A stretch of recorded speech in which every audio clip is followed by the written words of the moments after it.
Muy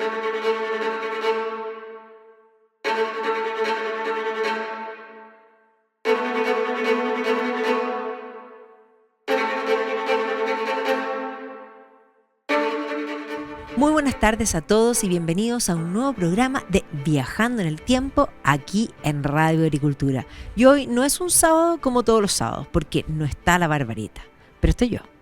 Y es más, nos va a acompañar hoy, pero luego va a estar a cargo de este programa por un par de semanas, mientras nosotros nos vamos a las tierras del norte, por allá, por las tierras altas, para que nos vayan siguiendo en Instagram todo nuestro viaje. Y está con nosotros Sergio Vergara, que ya es parte de la casa. ¿Cómo estás, Sergio? Todo bien, muchas gracias por la invitación como siempre y nada, un agrado poder acompañarlas y con la tremenda responsabilidad y el honor de reemplazarlas. No, pero nosotros felices. En Pues, su además epopeya por las tierras altas. Además que tú vienes de vuelta ya de olear y sacramentar tus temas de estudio, ¿no? Sí, bueno, les dejé todo listo, la cama hecha en el hotel, así que pueden Estupendo. llegar.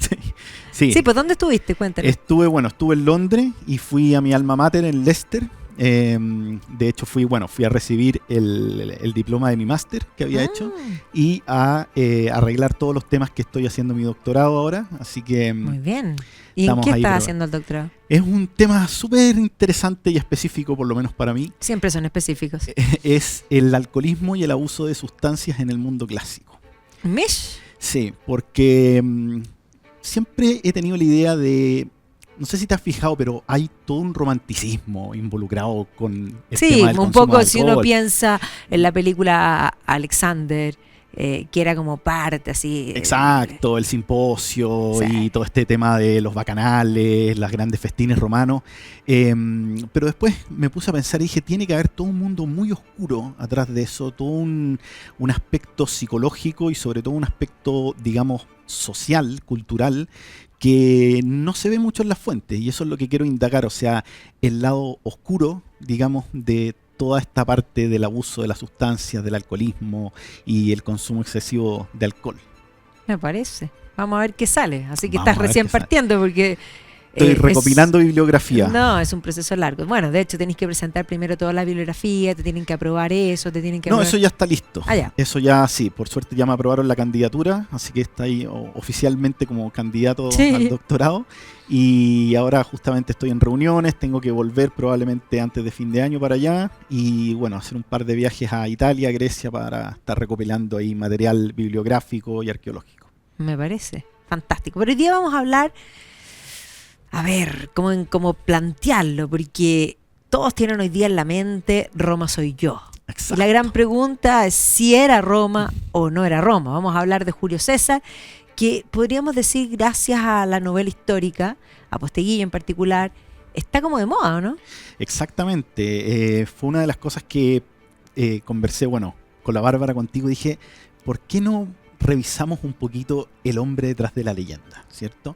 Porque incluso antes de Roma soy yo, de Posteguillo, el César que tenemos también es novelesco, es el de Shakespeare. Sí, por si supuesto. Nos ponemos a pensar. Y ¿quién es realmente Julio César? O sea, creo que Julio César es uno de los personajes más icónicos, ¿cierto? Famoso, o sea, yo siempre he dicho, quizá después de Jesucristo el personaje histórico más famoso de todo. Con Napoleón. Con Napoleón, ¿cierto? Está, Napoleón, Cleopatra, Alejandro Magno, pero son esos personajes. Son esos personajes son los esos que personajes que uno... de alguna manera forjan este concepto del personaje histórico. No, de hecho, recuerdo una vez que hicimos un ciclo así como de grandes personajes. Y claro, cuando pasábamos por Roma, probablemente mucho más importante en cuanto a legado, en cuanto a reinado y en cuanto a cambio, es en el fondo César Augusto. Sin embargo, la figura que la gente tiene en la retina es Julio César. Eso es súper curioso, porque en realidad si uno ve la carrera de César y el legado de César, no quiero ser tan insolente de decir es irrelevante, pero en realidad el personaje... Gatilló el camino un proceso.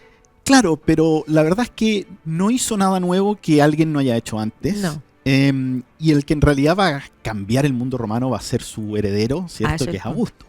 Entonces, ¿por qué es tan famoso Julio César? ¿Y por qué viene a la mente de todos? ¿Y por qué a cualquier persona que le nombran Roma, uno dice Julio César, ¿cierto?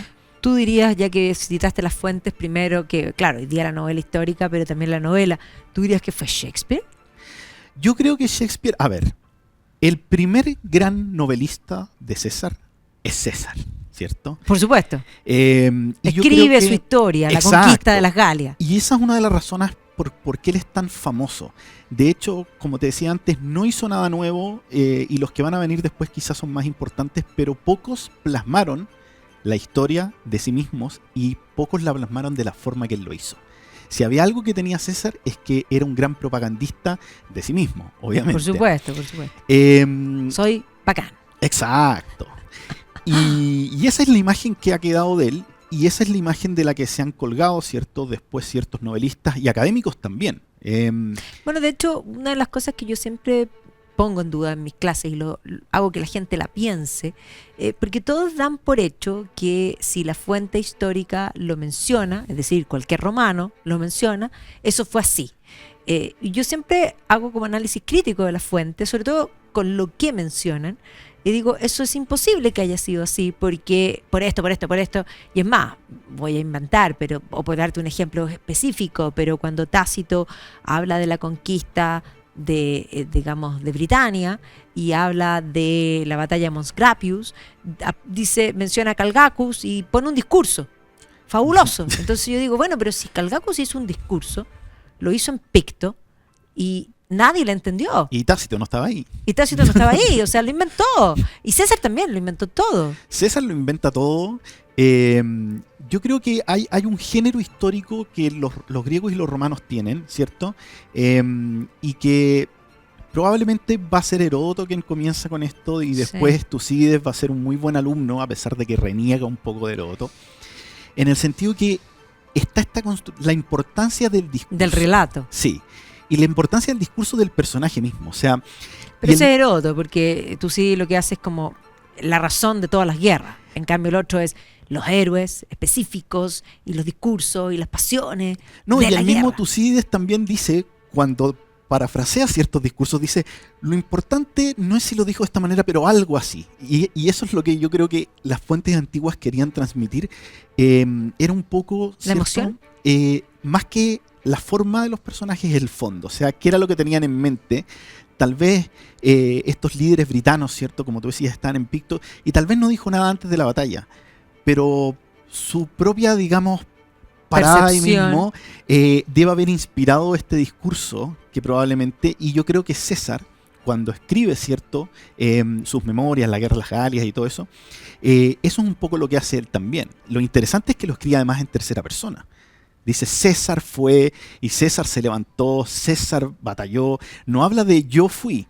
Entonces está claro que está hablándole a un público. No Para es algo, tratar de parecer más objetivo también. no sé si más objetivo, es una propaganda política. Ahora lo entendemos, ¿cierto?, como un volumen completo, como un libro. Pero lo más probable es que hayan sido despachos cortos para que fueran leídos en el foro por parte de sus, digamos, por sus partidarios, como justamente un panfleto, ¿cierto? Una propaganda de lo que él estaba haciendo y que la gente se maravillara con lo que hacía César entonces en la Galia y después en la Guerra Civil. Claro, bueno, César partió en Hispania. O sea, como a figurar, digámoslo así. O sea, bueno, César tiene dentro de todo, digamos, este tornado que le va a tocar vivir si esto está tormenta, tiene digamos, un cursus honorum, que es, digamos, toda la trayectoria política, bastante normal. No es de estos personajes que se saltan los pasos y se toman el poder. Ese es el César del final. Sí. Y lo interesante es que podemos ver justamente la evolución política de César, y César le va a tocar recorrer prácticamente todo el Mediterráneo antes de ser el César que todos conocemos y volver a recorrer todo el Mediterráneo. O sea, era un tipo que igual tenía cancha, tenía experiencia. De hecho, antes de Hispania lo vamos a ver en las guerras mitridáticas, en la actual Turquía, ¿cierto? En el Egeo. Después de eso, como bien dices tú, va a ser cuéstor en Hispania. O sea, le va a tocar moverse por todo el Mediterráneo. De hecho, dentro de todo este viaje está una de las anécdotas más famosas de César, que es cuando lo capturan unos piratas. César, en su juventud, escapando justamente de la guerra civil, porque su familia era del bando perdedor, ¿cierto? Recordemos que, bueno, yo creo que sería interesante hacer toda una regresión antes de llegar a este episodio de los ¿Ya? piratas y contar la historia desde el comienzo. O sea, ¿quién es César? Porque la verdad es que todos tenemos en la mente el César dictador, ¿cierto? Sin duda. Pero a veces es interesante ver qué fue lo que formó estos personajes. ¿Quién es el niño César? ¿Quién es el joven César? ¿Y quién es este César también en su vida privada, tras bambalinas? Entonces, César nace en un mundo sumamente convulso, ¿ya? César nace el año 100 a.C., en una época en la que la República ya estaba en una suerte de crisis moral, ¿ya? Venían saliendo de una guerra en el norte de África con un rey que se llamaba el príncipe Yugurta, ¿ah? Que era un númida. Y este rey había sido uno de los primeros en usar una de las armas más que se habían probado más letales contra el mundo romano, que era el soborno. A punta de, se dio cuenta, dijo... Contra todo el mundo, diría yo. Exacto. Es un arma letal. Mis ejércitos no tienen nada que hacer contra las legiones, pero tengo el bolsillo sumamente profundo, así que este va a ser mi gran caballo, ¿cierto?, de pelea, mi arma de combate. Y justo en una época en la que los romanos venían saliendo de la conquista de Grecia, de la conquista de Oriente, entonces estaban justamente abiertos a recibir esta afluencia. Exacto. Y el mundo romano entonces entra en una espiral justamente de una crisis moral. Lo que va a ir mermando cada vez más estos valores, se van a empezar de alguna manera a prostituir y menoscabar en la importancia de las magistraturas políticas. Todo va a girar en torno un poco a quién se llena más los bolsillos que el otro. Y César va a nacer en este mundo y van a ser justamente en una de las familias icónicas de uno de estos bandos que estaban batallando por el poder, ¿ya? César va a ser sobrino de uno de los personajes quizá más icónicos de la historia de Roma, que es el famoso Cayo Mario, ¿ya? Uh-huh. Que es este soldado que se levanta, ¿cierto?, de los, digamos, del rango bajo de la soldadesca, y poco a poco empieza a acaparar poder e influencia y se hace con el control de la política romana. De hecho, es nombrado cónsul 7 veces, cosa que era absolutamente, pero inaudita en el mundo romano. Y al alero de este personaje, ¿cierto?, de Cayo Mario, además de crecer, ¿cierto?, César como su sobrino, quien idolatraba a este hombre, había una suerte de ayudante y discípulo de Cayo Mario que también veía, uno, la receta de cómo hacerse con el poder, pero también él pertenecía, ¿cierto?, a otro mundo, al mundo de la nobleza, al mundo de los patricios, y veía en este hombre, ¿cierto?, de los rangos populares, la corrupción de alguna manera. Él entendía que el pueblo se hacía con el poder y eso corrompía entonces las antiguas virtudes y la moral romana. Y ese hombre era Lucio Cornelio Sila. Y eventualmente estos dos personajes, Sila y Mario, entran en guerra civil. Van a entrar en una guerra civil. Sí. Y ahí está César envuelto en todo esto. Finalmente Sila se va a sobreponer a la figura de Mario y César, como familiar de Mario, queda absolutamente, ¿cierto?, en la deshonra, en la crisis económica y absolutamente relegado a un segundo plano en este mundo. Y de hecho, es más, es condenado a muerte por no querer separarse, ¿cierto?, de su mujer, que era una niña en realidad, que era hija de uno de los enemigos de Sila, uno de los aliados de Mario. Y César entonces decide escapar. ¿Ya? Decide escapar de Roma porque él no está dispuesto a divorciarse de esta mujer. No se sabe si por porfiado, por amor, por rebelde político. Y él entonces, ahí es cuando parte toda la gran epopeya y la odisea de César, que va a culminar en los idus de marzo, ¿cierto? Sí, claro. Prácticamente 30 años después, con su asesinato y todo eso. Y vamos a ver en todo este camino cómo se va forjando este personaje, que tanto las fuentes como los novelistas lo han pintado como un gran héroe, ¿cierto?, intachable. Pero yo siempre le digo a mis alumnos, por ejemplo, la historia de Roma está escrita en blanco y negro. Pero sí, la verdad es que no hay ningún blanco, no hay ningún negro, y la cantidad de matices de grises, o sea, no la puede ver ni el computador más especializado, porque... Es como la vida misma, que eso es lo que la gente tiene que comprender, que la historia en el fondo queda plasmada y queda escrita como si estuviese en piedra, pero cuando nosotros vemos lo que es la realidad, las pasiones, la política, las ambiciones, los miedos están presentes. Lo que pasa es que eso nunca nos lo muestran así. Y eso es lo que a la larga hace a estos personajes interesantes. O sea, Sí. un personaje 100% intachable o un personaje 100% cierto repudiable. Es como una novela de Charles Dickens. Exacto, no tienen quizá nada que ofrecer tanto como personaje literario y a la vez como personaje histórico. A ver, lo que pasa es que, cuando se escribe en blanco y negro es porque la comprensión humana más básica, que está determinada por la oralidad y por lo tanto todas estas cosas están hechas para ser leídas en voz alta, digamos, el ser humano responde en la oralidad a lo que se llaman los opuestos binarios. Exacto. Y entonces ese contraste de los opuestos binarios es lo que genera una emocionalidad y una recordación por lo mismo. Entonces, están escritos así por la misma razón que los cuentos de hadas están Claro. escritas de la misma manera. Tiene una enseñanza, ¿te fijas? Claro, Hay una un- forma de recordar. ¿Cómo tú recuerdas cuando te emocionas? ¿Y cómo te emocionas? Bueno, el mundo oral es susceptible a emocionalidad a través de los opuestos binarios. Y creo que no tiene nada de malo usar esa herramienta narrativa si es que después tú eres capaz justamente De hacerla bajar. Exacto, de empezar a pelar esta cáscara blanca o esta cáscara negra para empezar un poquito Sí. a revisar estos matices de grises que hay atrás. Y así es como vamos a descubrir a este Julio César, ¿cierto? Un personaje de una ambición, yo creo que Pero es desmedida. inconmensurable. O sea, tal vez es el personaje más ambicioso de la historia de la humanidad en el sentido que él no lo esconde. Y esa es una de las cosas notables que él un poco saca a colación, ¿cierto? En sus memorias, en los relatos que nos han llegado sobre él. O sea, hay una anécdota, ya que mencionaste Hispania, que cuando él está, no me acuerdo si es en la ciudad de Mérida o en Huelva o en alguna de las ciudades que desempeñó una En magistratura. Mérida gusta. Exacto. Que él ve una escultura, ¿cierto? Un monumento de Alejandro Magno. Quien a sus 30 años ya había conquistado el mundo conocido, ¿cierto? Exacto. Y César, por esa misma época de haber tenido a Pepe la misma edad, y era un simple cuestor, el peldaño más bajo dentro, ¿cierto?, de toda la carrera política romana. Y se dice que cuando ve entonces esta estatua, Escultura. le corre una lágrima y dice, ¿cierto?, que Alejandro Magno a su edad ya había conquistado el mundo y él era un simple, ¿cierto?, magistrado de la más baja clase romana.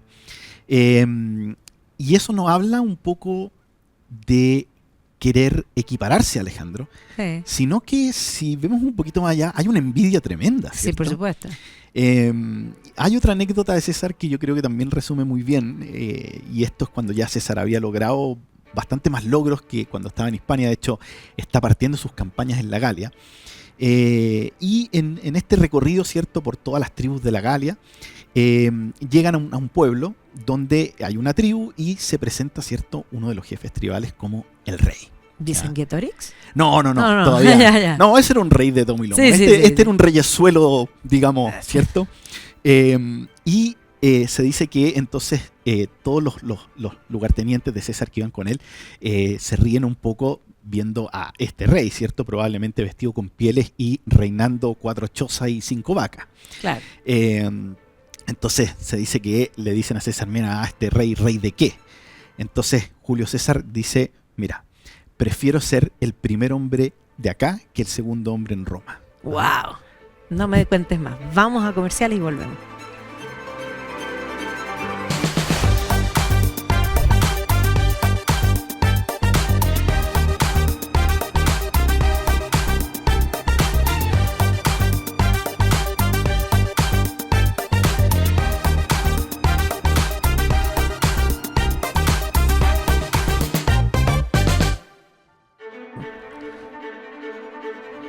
Y estamos de vuelta aquí en Viajando en el Tiempo, hablando de la ambición y la visión también de César. Y una pregunta, así como para hacer la comparación, todo esto que me cuentas me viene a la mente, porque mencionamos estos grandes personajes, yo te dije Napoleón, pero Napoleón le quiere copiar definitivamente a César, o sea, por eso él escribe, porque tú dices, César escribe su historia. Napoleón escribe su historia, ¿ya? Y es más, esa ambición, esa visión con Alejandro Magno también la tiene incorporada. Yo creo que él, cuando se nombra emperador y se pone los laureles, lo único que quería era ser Julio César. Sí, es yo creo que es un personaje emulable, ¿cierto? En ese sentido, va de alguna u otra manera a sentar las bases de lo que es ser el gran héroe militar y el conquistador. Entonces, pensemos un poco qué es lo que escribe César, que la gente lo quiere emular. Eso. Porque, ¿por qué Napoleón no quiere emular, por ejemplo, a Alejandro? ¿O por qué César mismo no escribe justamente en sus memorias sobre Alejandro? O sea, él quiere un poco borrar la memoria de los otros personajes y establecerse él como el único, ¿cierto?, conquistador. Sí. ¿Por qué César va a terminar siendo más relevante a la larga que Alejandro? O como bien tú dices, como Napoleón. ¿Qué es lo que va a hacer que César sea tan diferente a estos personajes? O sea, ¿por qué él de alguna u otra manera se construye a sí mismo? Porque si vemos sus conquistas, no tienen por dónde compararse, por ejemplo, con las de Alejandro. No. ¿Ya? Él va a conquistar la Galia, va a ganar una guerra civil, pero en una guerra, o sea, en un imperio romano que ya estaba prácticamente consolidado, conquistado,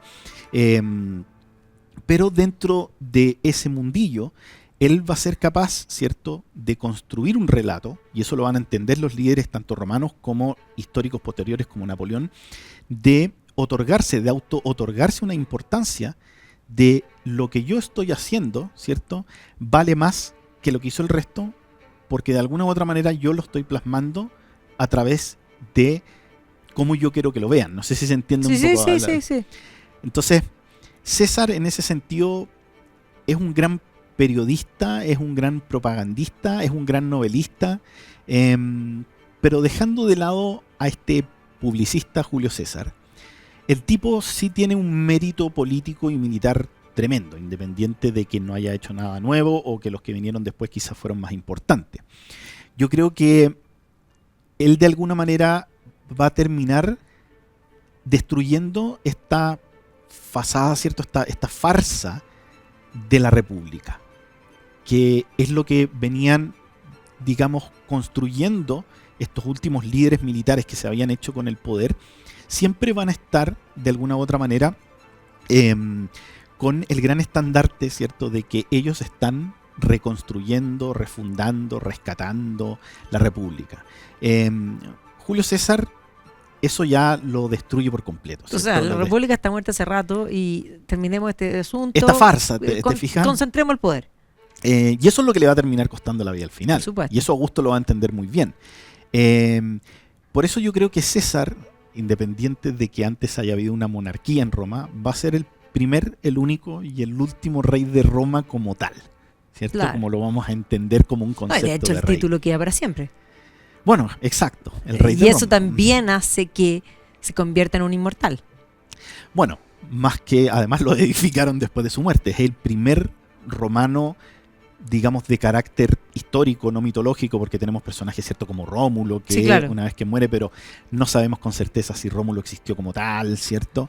No, y de hecho ninguno de los reyes. Exacto, pero Julio César va a ser el primer ser humano romano en ser deificado y transformarse justamente en un dios. Va a ser el primero, ¿cierto? No es menor. Ahora, pregunta, dentro de las cosas que él cuenta, porque él cuenta precisamente después cuando va a la Galia, ¿no es cierto?, que se enfrenta, y ahí me interesa la figura de Vercingetorix en el sentido de que efectivamente, así como yo te mencionaba Calgacus por Tácito, que yo pongo en duda incluso, y mi pregunta siempre es, ¿habrá existido? No sabemos, pues. Probablemente sí o no, porque es la única fuente. Y en este caso también, uno dice, bueno, ¿habrá existido? Y si existió, ¿fue realmente o bien lo que buscaba César era mostrarse que él era increíble y venció a un enemigo ejemplar, que había que ponerle un nombre, punto? Exacto, o sea, Vercingetorix como hombre, digamos, en el registro civil existía, en el sentido de que había pero a lo mejor había muchos. Había un líder galo del nombre Vercingetorix que opuso una resistencia, César lo venció, ¿cierto?, y murió ejecutado en Roma. Pero como bien dices tú, claro, César lo transforma en su Darío III a su Alejandro Magno, ¿te fijas? Exacto. Si bien la Galia en la época que César emprende su conquista, no era el reducto primitivo que nos podemos imaginar. Siempre uno tiende a pensar un poquito casi que Asterix. Roma, claro. Incluso en Asterix yo diría que lo pintan un poco más cercano a la realidad, como no, era. y bastante más sofisticado, porque encuentro que la aldea es inmensamente sofisticada, pero además esa idea de que César conquistó toda la Galia, excepto una aldea, es magnífica. Exacto. Y pensemos que en realidad, a ver, no existía un muro ni físico ni mental entre Roma y la Galia. No. ¿Ya? O sea, no es que Julio César cruzó los Alpes y se encontró con un mundo nuevo, como quizás sí lo hizo Alejandro, te fijas, cuando cruza el Hindu Kush y va a la India. Galos y romanos tenían un historial eterno que se remontaba prácticamente al siglo V a.C., que se venían agarrando las mechas. Pero también existían relaciones comerciales, diplomáticas. Y la Galia, gracias al mundo romano y anteriormente al mundo etrusco, al mundo de las colonias griegas, la verdad es que era un lugar bastante desarrollado a su manera. Pertenecía a lo que podemos llamar el universo celta, ¿cierto? Sí. A diferencia de Roma, que había logrado unificar este mundo mediterráneo de alguna manera, los galos tenían otro concepto quizá más parecido a lo que podríamos ver en las polis griegas, ¿cierto? Ciudades de estado pequeñitas, cada una con un rey o con una oligarquía, ¿cierto? Un consejo de líderes, pero dentro de era un lugar bastante desarrollado, pero que si bien no tenía justamente una unión, un conglomerado, una liga para oponerse a Julio César. No. Ahí es cuando, luego de la conquista, viene este concepto de la rebelión y quizá aparece un líder único tipo Vercingetorix, ¿cierto? Que uno dice, logró unificar las tribus. De ahí a que haya sido, ¿cierto? Este líder galo con sus alas doradas y su piel de oso. O sea, se me viene a la mente, no sé, la escultura que está en Alesia, porque es una Exacto. cosa gigantesca, que además como ese orgullo francés de lo galo inicial, como es como un poco el relato, bueno, en ambos casos pasa lo mismo, de esos pueblos libres, autodeterminados, como concepto muy romántica posterior. Exacto, o sea, yo creo que hay una mezcla del nacionalismo que empieza a aparecer, ¿cierto?, en el siglo XIX, junto con este concepto que aparece post-ilustración como del buen salvaje. ¿Te has fijado? De que en realidad la civilización era la opresora, mientras que el salvaje vivía la vida como había que vivirse, con mayor libertad, ¿cierto? Y mayor igualdad. Pero ese retomar esas fuentes miradas también va a tener un retomado de la figura de César, porque si uno piensa, ya, Shakespeare marca un punto, de acuerdo. Pero Shakespeare es olvidado, como tantas cosas, y es recuperado en el siglo XVIII. Garrick de alguna manera lo vuelve a poner, y es el siglo XVIII el que comienza a mirar, y aquí podríamos decir la ilustración escocesa la que empieza a ver estos 4 estados, que posteriormente es Gibbons en The Rise and Fall of the Roman Empire, el que pone a Roma nuevamente y a César sobre la mesa para toda una generación y para nosotros, porque ese es el César de nosotros. Exacto, y van a ser como caballo de batalla del imperialismo, ¿cierto? Y eso va a ser lo que va a alimentar esta figura. O sea, por supuesto, pues el Imperio Británico en este caso con Edward Gibbon. Exacto, o sea, en un minuto, como bien decías tú, aparece el tema de los nacionalismos y se pone de moda justamente, y no es casualidad, el mundo romántico, ¿cierto? Este mundo en el que Roma cae y que cada pueblo bárbaro se empieza, ¿cierto?, a fortalecer, se empieza a desarrollar, a complejizar, establece sus fronteras, ¿cierto?, sus leyes, pero con el tiempo estos mismos pueblos empiezan a crecer, ¿cierto? Y se empiezan a transformar o empiezan a tener ambiciones imperiales.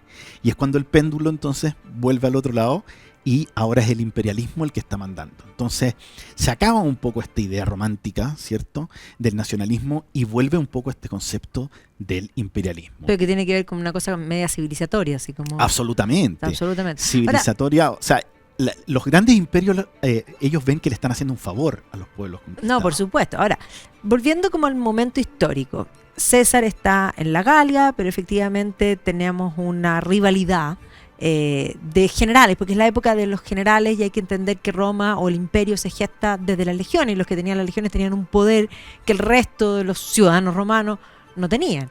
Y se va a enfrentar también a una guerra civil. Exacto. Y es interesante pensar que, como bien dices tú, estamos hablando de generales, pero yo creo que vale hacer la distinción de decir, acá no estamos viendo militares de carrera que se están haciendo con el poder, sino que por lo general son políticos acomodados que gracias a su influencia y gracias al poderío económico que tienen, se hacen con la fuerza militar. O sea, más que pensar en golpistas militares, podemos pensar en personajes tipo del Medio Oriente de la década de 80 y los 90, ¿cierto? Personajes carismáticos que se hacen de alguna manera también, ¿te fijas? Y en ese sentido, eso en gran parte sucede porque no hay un ejército profesional, no hay una carrera militar como tal, ¿cierto? Está todo mezclado. Eso tenemos que entenderlo un poco en Roma. O sea, el mundo militar, el mundo político y el mundo social son lo mismo, ¿ya? Hay una sola carrera y al mismo tiempo son tres mundos que se están entrelazando entre sí. Y van a ser, como bien dices tú, estos caudillos militares los que van a empezar a batallar. Y eso es lo curioso, no van a empezar a batallar tanto por tener el poder absoluto, sino que es una competencia de gloria. Sí, yo soy mejor que tú, la tuya y dos más. Exacto, tú conquistaste esto, pero yo lo volví a conquistar. Y más básicamente la Galia nace de que Pompeyo va al oriente y los éxitos de Pompeyo que además se manifiestan en Roma. O sea, Pompeyo es el primer populista que construye un teatro para el pueblo, en fin, y hace que, él es más famoso que yo, y entonces él decide ir a la Galia y contarnos su historia. Bueno, Pompeyo vive a la sombra de César, sí, pero si ponemos en la balanza los logros y las conquistas de Pompeyo versus las de César, en realidad Pompeyo es el mejor hombre que César. Sí. Fue un mejor estratega, sus conquistas fueron más importantes, Ya, pero ahí tenéis un punto bien importante, lo que estáis mencionando, porque uno siempre piensa que dato mata relato, y es al revés, el relato mata al dato. Bueno, Pompeyo era flojo y no escribió. Ya, por eso. Exacto. El otro hizo, pero no dijo, no cacareó lo suficiente. Exacto. En cambio el otro hizo menos, pero cacareó tanto que quedó en la historia como el mejor. Exacto. Y está un poco el valor justamente de la historia, y ahí hay una gran lección de decir por qué es tan importante apoyar la historia de la arqueología, por ejemplo. ¿Te fijas? Y decir, chuta, este personaje, si nos basáramos solamente en lo que escribió César, vamos a decir, este es un nuevo Alejandro Magno. Pero cuando vemos el registro arqueológico, ¿cierto? Comparamos los datos históricos, y uno dice, chuta, en realidad este personaje, lo que hizo, más que mal, independiente que pueda haber sido un tremendo líder militar, fue sembrar el terror y la guerra en un lugar que no tenía ningún problema con Roma hasta ese minuto, ¿cierto? No es como las conquistas de Oriente que había hecho Pompeyo, ¿cierto? Los últimos resquicios del Imperio Seleucida, el ascenso del Imperio Parto, la crisis política entre los asmoneos en Judea. Y todo lo de los piratas en el Mediterráneo. Exacto. Aquí este compadre dijo, yo necesito un escenario bélico, César. ¿Dónde? Al lado, más cerca. En la Galia, y empezó a sembrar el terror en un lugar, ¿cierto? Donde tampoco existía, como te decía antes, ni la unidad política ni el poderío militar para ponerle freno a este personaje. Eso no quiere decir que el tipo haya sido un tremendo estratega, porque en realidad la conquista que hizo, bueno, más que mal conquistó toda una nación, ¿cierto? Sí. Pero se demoró 10 años, o sea... Claro, y él nos dice, y ahí también otra vez la fuente, Vini, Vidi, Vici. O exacto. sea, llegué y gané. No, son 10 años. ¿Cantidad? Exacto, o sea, hay un tipo que y yo creo que eso es lo importante, no solamente se presenta a sí mismo de una manera, sino que él se ve a sí mismo de una manera. Yo soy bacán. Exacto. Como bien dice el título, independiente que yo no converso con muchas de las cosas que están plasmadas en la novela de Posteguillo, Roma soy yo. Y si bien Posteguillo nos presenta un personaje, cierto, impoluto, de grandes virtudes, de grandes valores, el título nos dice una cosa absolutamente distinta. Soberbio. Exacto, Roma soy yo. O sea, ya no puede hablar más de una megalomanía, ¿cierto? Y un egocentrismo, pero absoluto. Y César de alguna manera entiende ese concepto. Pero está muy bien elegido el título, Absolutamente. porque si uno piensa, esa frase viene del état c'est moi como concepto, porque tampoco lo dijo, pero Luis XIV es eso. Y esto es lo mismo. Pero por lo menos Luis XIV tiene un poco la humildad de hablar del Estado. Ah, bueno, pero el ¿Te Estado fijas? soy yo.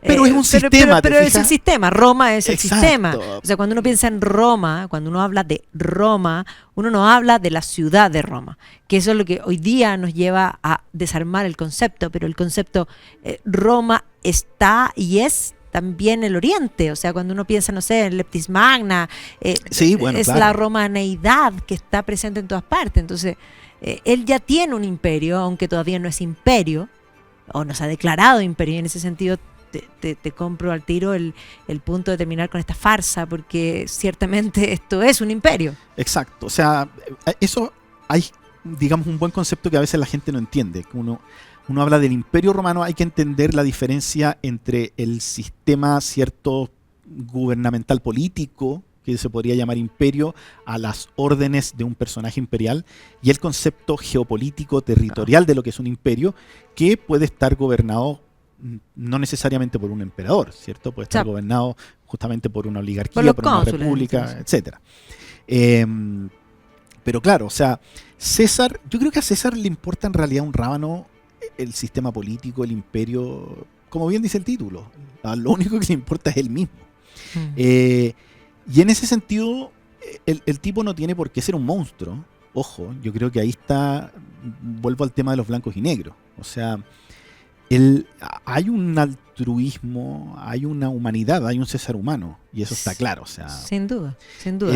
Pero no me cuentes. Vamos a comerciales y volvemos.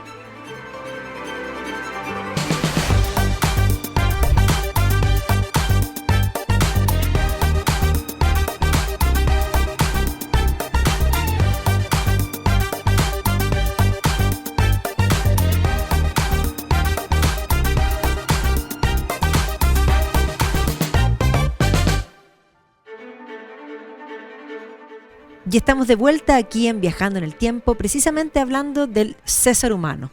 ¿Dónde lo vemos?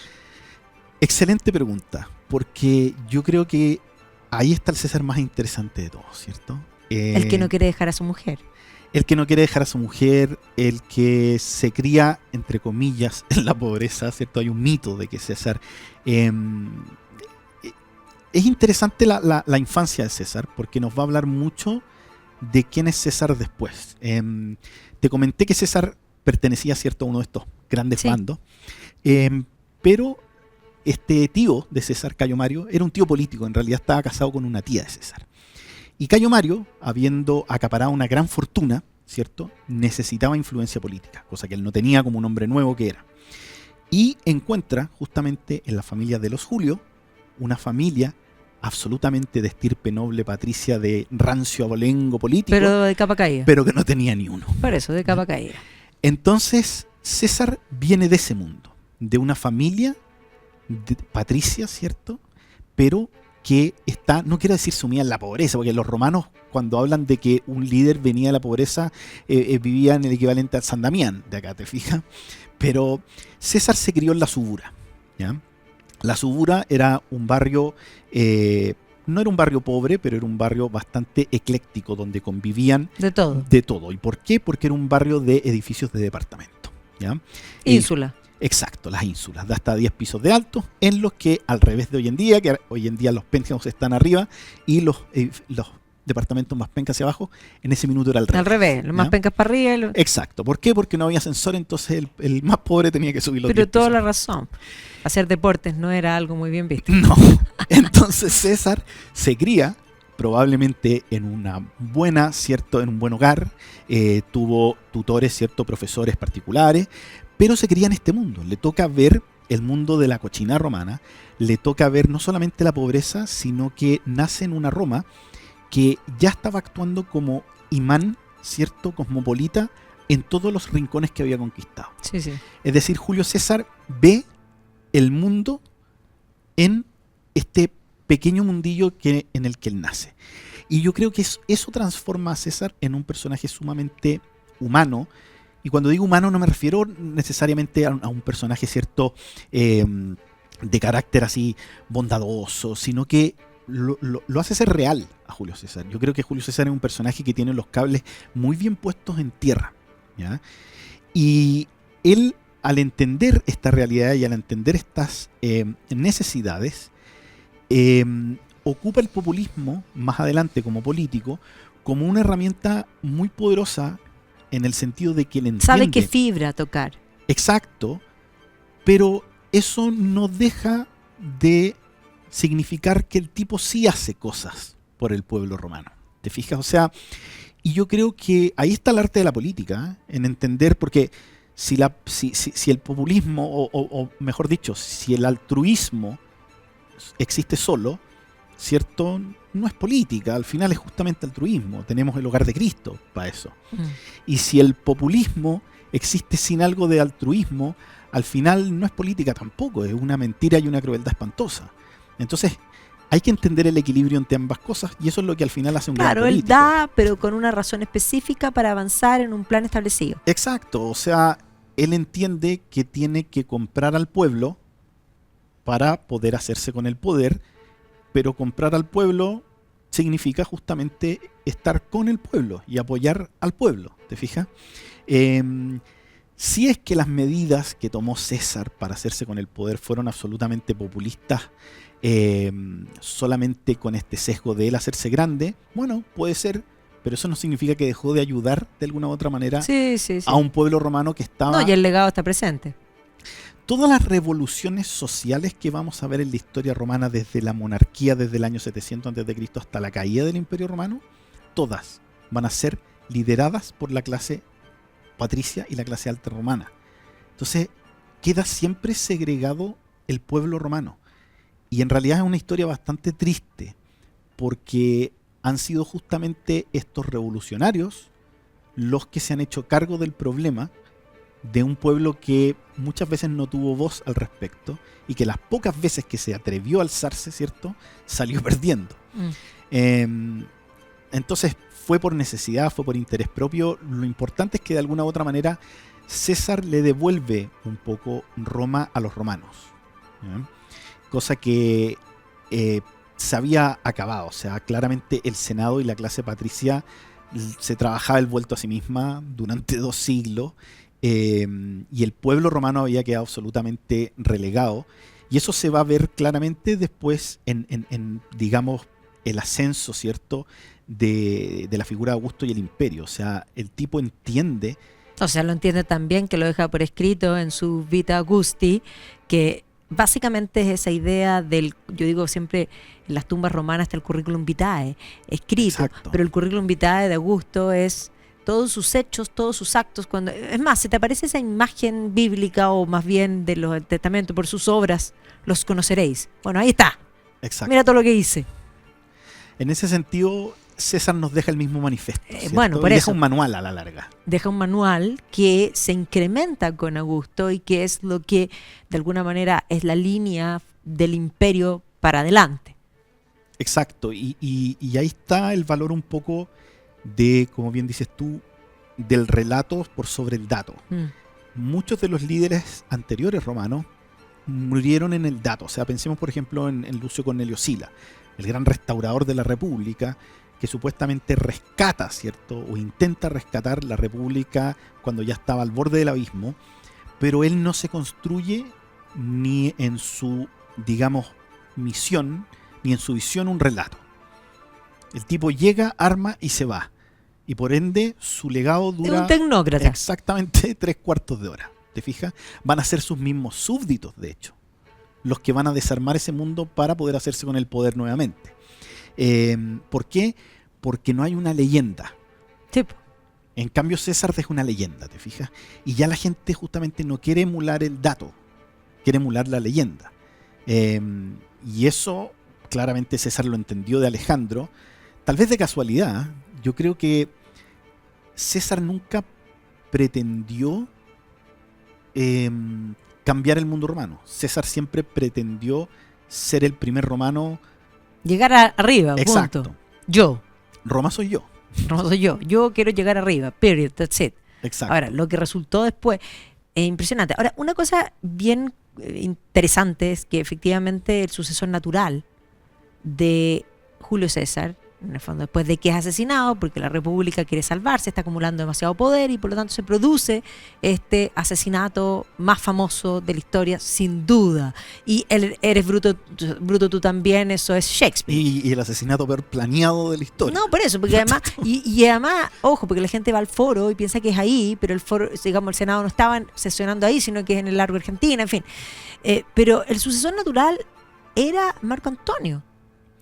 Bueno, ahí estaba... ¿Qué le faltó? Es que yo creo que justamente ahí recae el error de los asesinos de César, en no comprender que podía haber un sucesor. Sí. Una de las grandes, digamos, farsas que los romanos montaban cuando se hacían con el poder absoluto para mantener cierto este espejismo republicano era que no existía el concepto de un sucesor. Pero Cicerón lo tenía claro, por lo mismo, cuando muere César y él ve que es Marco Antonio, va a escribir la Filípica en su contra, que además emulando también a Alejandro, pero el padre, los macedonios, en fin. Entonces hace todo este tema, que además de ser un Marco Antonio todavía casado, ¿cómo se llamaba la señora? Que era Fulvia. Fulvia, exactamente, porque que quedó indignada y eso le costó la vida a Cicerón. Y Bueno, además claro. ella le clavó las peinetas, ¿o no? Le clavó, sí, En la lengua. en la lengua. Y clavó las manos en las puertas del Senado. No, eso Exacto. fue una crueldad espantosa. Es que, a ver, yo creo que hay que ser justos y hay que hablar sin tapujo. Marco Antonio era muy incompetente. Y yo creo que César eligió muy bien a Marco Antonio en ese sentido. Un personaje Lo voy a usar. que no lo opacara, ¿cierto? El acto más visionario de Julio César fue nombrar a Octaviano como su sucesor, porque yo creo que nadie esperaba, No. porque si hubiese nombrado a Marco Antonio como su sucesor, o si hubiese habido algún atisbo, algún aroma al respecto, el mismo día que matan a César, matan a Marco Antonio. Y yo creo que a Julio César no le importaba si Marco Antonio vivía o no vivía. Y por eso de alguna u otra manera Octaviano no figura hasta después de la muerte de César, porque yo creo que era un as bajo la manga muy bien guardado, tanto por maniobra política como por orgullo. O sea, César no quería que nadie lo opacara en vida y tampoco lo iba a opacar un niño de 17, 18 No, años. claro. ¿Te fijas? Pero sí, si hay un personaje que podría haber reemplazado a Julio César era Marco Antonio, pero como te digo, yo creo que Marco Antonio era muy incompetente. Muy incompetente. No, y además después quedó enredado en las sábanas de Cleopatra y murió. O sea, a ver, Marco Antonio claramente ha sido un personaje muy vilipendiado por la imagen de el mejor propagandista que ha existido, incluso mejor que César, que es No, Augusto. y a Marco Antonio solo lo recordamos porque básicamente Richard Barton lo encarnó. Exacto. Punto. O sea, y Cleopatra era Liz Taylor. Y da lo mismo a todos los que hayan sido después, porque es él. o sea, pero te falta el mejor Marco Antonio de todo. ¿Cuál te gusta a ti? El Marco Antonio de Shakespeare. Bueno, pero Se me olvidó el nombre de... No, pero cuando lo hace el actor del Padrino. ¿cómo se llama esto? ¿Al Pacino? No, el viejo. ¿Cómo se llama? Marlon Brando. Marlon Brando. Marlon Brando. Ese Ya, Marco Antonio sí. en su discurso frente al foro. Sí. Pero sí, Marco Antonio en realidad es como un asterisco al final de la página, encuentro yo. Todos lo usaron al pobre Marco Antonio. Yo creo que Marco Antonio... Es que tenía buen nombre. Exacto, Marco Antonio... Era un nombre artístico, sigue siendo. Sí, absolutamente. O sea, Marc Anthony es Marc Anthony solo porque se llama Marc pero Anthony. absolutamente. O sea, y tenía su Cleopatra además. Sí, tenía la su J-Lo. Cleopatra. Yo creo que Marco Antonio además no era un personaje con ambición de poder. Él era un libertino y le gustaba la buena vida y entendía que el poder, la influencia... Le daba eso. Exacto. Y Marco Antonio no deja de ser un buen administrador, hace un buen rol, ¿cierto? Como gobernador de Oriente, a pesar de que le va mal en la guerra contra los partos y todo. Y hay que tener cuidado un poco con la figura que nos pinta Marco Antonio, digamos, la figura de Augusto que construye Marco Antonio. Marco Antonio tenía un concepto de gobernar el mundo romano a través de los reinados clientes que era bastante interesante. Era un poco lo que había hecho Alejandro, lo que habían hecho los grandes reinos, digamos, helenísticos, pero estaba probado que ese sistema ya no funcionaba, ¿cierto? Los grandes reinos helenísticos habían caído, existía, respirando, ¿cierto? Con pulmón artificial, esta cosa de Egipto con Cleopatra. Y en ese sentido, Marco Antonio no tiene las herramientas para construir una Roma nueva. Sigue haciendo la misma receta y por ende se sigue tropezando con los mismos problemas.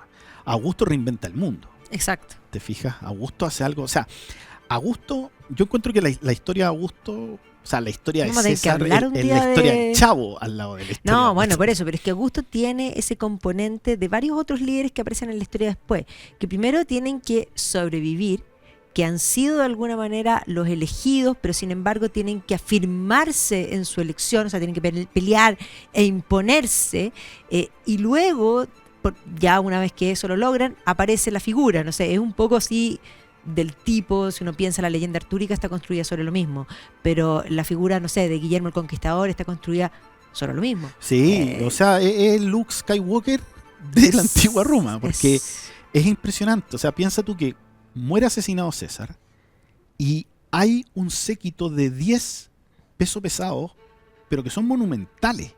Tenemos a Marco Antonio, será incompetente o no, pero el tipo tenía nombre. Todas las legiones de César a su cargo, sí. ¿Cierto? Estaba por otro lado Cicerón, ¿ya? Que se lo petean. Exacto, pero era el político de Roma. Sí, o sea, sí. Era podríamos decir, la figura a la que todos apelaban, ¿cierto? Para salvar la república. Era el hombre sabio de la política. Sí. Teníamos a todos los otros lugartenientes de César, tanto los que habían participado en su asesinato como los que no, que tenían legiones a su poder. Estaban los hijos de Pompeyo, ¿ya? Sí. O sea, habían personajes sumamente poderosos, sumamente experimentados y que tenían el respaldo económico y militar para hacerse con el poder. Y entre medio había un niño de 18 años que no tenía prácticamente nada, aparte de un papel firmado que decía... Eres mi sucesor. Exacto. Y este tipo logra, y eso es lo curioso, que nos va escalando a lo largo de los años. En prácticamente 6 meses se hace con el poder absoluto. O sea, el tipo es brillante. Brillante. Y además buen mozo. Yo tengo que decir que a mí me impresiona. Bueno, él es, por supuesto, que construye todo un mito porque todas sus esculturas son iguales, nunca envejece. Sí. O sea, es mucho mejor que el Botox y todas las cosas porque es parte de esta visión que él ya entiende de, podríamos decir, de una deidad. Dios no envejece.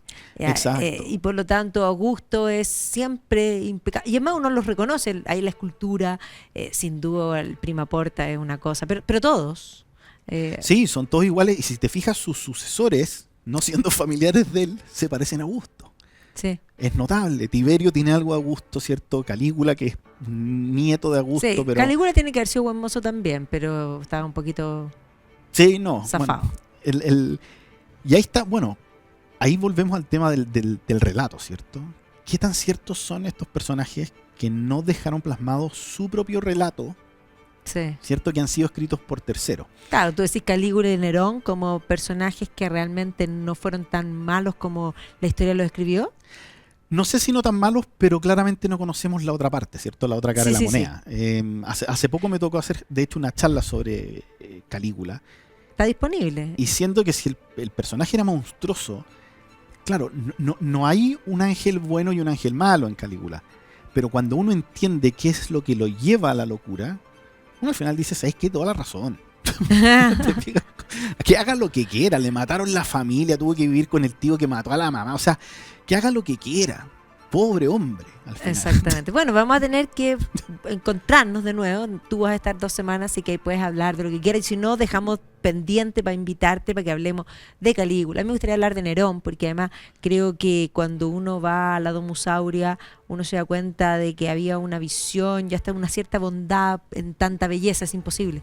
En fin, un personaje que creo que fue más bien borrado políticamente que... Yo soy un convencido que Nerón era absolutamente amado por las masas. Sí. Sí. No, por eso te digo, pero había que borrarlo. Es demasiada intención política de hacerlo desaparecer. Entonces, eso al menos me genera una sospecha. Exacto. Bueno, va a pasar con muchos personajes y justamente es lo que le va a terminar costando la vida a César. Quieren Exacto. eliminar este manual, quieren eliminar al personaje y en ese sentido te das cuenta que no hay una maniobra política en su asesinato, porque no hay ninguna planificación posterior. Los tipos no planificaron nada. Aquí claramente hay un crimen pasional. Sí, guata. Y eso te dice lo corrompida que estaba la República, porque no hay el afán de restaurar un sistema político. Está el afán de este personaje está acaparando todo el poder que se debiese estar repartiendo entre nosotros. Entre nosotros, para nosotros, exactamente. Bueno, pero se nos acabó el tiempo, Sergio, pero tú vas a estar ahora 2 semanas, o sea, 2, 3 semanas son que vas a estar. 3 semanas. 3 semanas van a estar con Sergio, así que van a haber temas súper entretenidos de la antigüedad y después estamos de vuelta y te volveremos a invitar para que conversemos porque yo lo pasé inolvidable. Espero que ustedes en su casa también. Solo recordarles a los que nosotros ahora vamos a estar en Escocia, pero en octubre vamos a Francia. Así que si hay alguien que se quiere sumar, aún puede. No por mucho tiempo más, pero aún puede. Viva la France. Viva la France. Así que muchas gracias, que estén muy bien. Gracias, Sergio. No, encantado.